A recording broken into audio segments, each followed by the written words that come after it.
Uislamu ni sheria na Uislamu ni jamii. Uislamu una mfumo wa kisheria na una mfumo wa kijamii. Wakati Uislamu unatawala kisheria, tatizo kama hili lingekuwa si rahisi kutokea, kwa sababu mimba inayopatikana bila kuwepo ndoa ni ushahidi wa zinaa, ikiwa atakiri mwanamke mwenyewe kwamba mimba hii nimeipata bila kuolewa. Akikiri itakuwa ni hukumu ya zinaa, atasubiriwa ajifungue, alafu atahukumiwa hukumu ya zinaa. Na kwa hivyo katika hali kama hiyo tusingekuwa na tatizo hilo. Lakini katika jamii ya Kiislamu isiyotawaliwa kwa sheria za Kiislamu ndio tunakutana na changamoto hiyo. Ndio hizi jamii zetu ambazo hazitawaliwi kwa mujibu wa sheria za Kiislamu, lakini ni jamii za Kiislamu. Kwa kwanza tufahamu kuwa swala hili au changamoto hii inajitokeza wakati ambapo sheria za Kiislamu hazitawali kwenye nchi, na ndivyo ilivyo katika sehemu kubwa ya dunia. Sasa ikitokea hivyo, wanavyuoni wanatofautiana katika uruhusu ndoa ya mwanamke mjamzito. Wako wanaosema ni lazima asubiriwe mpaka atakapojifungua. Baada ya kujifungua anaweza kuruhusiwa kufunga ndoa na mtu yoyote yule, na wako wanaoruhusu kufunga ndoa wakati mjamzito. Kwetu huko Afrika Mashariki imezoeleka kuruhusu kumwoa akiwa mjamzito, lakini katika nchi nyingine hawaruhusu kuoa akiwa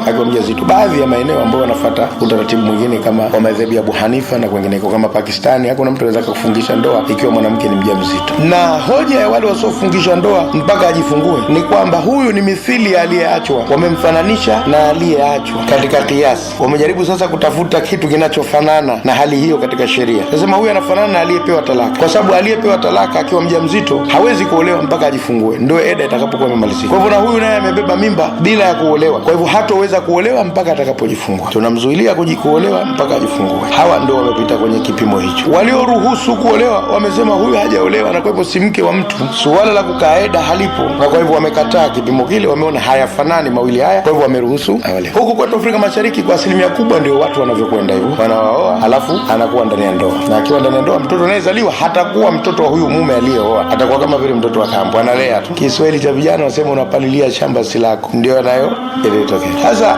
mimi sipendelei kuruhusu ndoa za aina hii, na ningependelea ifanywe subira mpaka ajifungue. Kama ingekuwa na nafasi ya kushauri kwenye fatwa zinazotumika, ningeshauri hivi kwamba asiolewe mpaka ajifungue. Lakini kwa sababu anafunga ndoa akiwa mjamzito na hatujapata sheria moja kwa moja ya kumzuia kuolewa zaidi ya kile kipimo cha aliyeachwa, basi ni masala ya jitihadi, na masala ya jitihadi, ukifuata jitihadi ya upande wowote huambiwi kuwa umekosea. Anayebeba dhima zaidi ni mujitahidi, na ikiwa akajitahidi kwa hoja atakuwa na uwezo wa kujitetea mbele Mwenyezi Mungu. Kwa hivyo kwa kifupi, watu watapata msamaha kwa kufungisha ndoa wakiwa wanawake ni wajawazito, iwe ndoa hizo wamezisababisha wao au zimesababishwa na watu wengine. Wako watu wanaoleta utata, anafungisha ndoa halafu anakuja anaifungisha tena baada ya kujifungua. Kwa hivyo anamfungisha ndoa mbili mke mmoja. Hili nalo kwa mume huyo mmoja, hili nalo ni utata. Kwa hivyo mimi nasema akiweza kujizuia mpaka akajifungua litakuwa bora zaidi, lakini ikitokea ndio wameshafunga ndoa, basi waendelee hivyo na Mwenyezi Mungu inshallah atazipokea. Lakini watubu kama walifanya wao kosa hilo la zinaa, na kama alifanya huyo mwanamke anastiriwa tu, basi wajibu wa kutubu utakuwa kwake. Huo ndio mtazamo, lakini uwanja wa rai zaidi kuliko kuwa uwanja wa sheria iliyo wazi. Kwa hivyo anaweza mtu akashika jingine lote na isiwe nongwa mtu kuwa na rai nyingine katika jambo hili.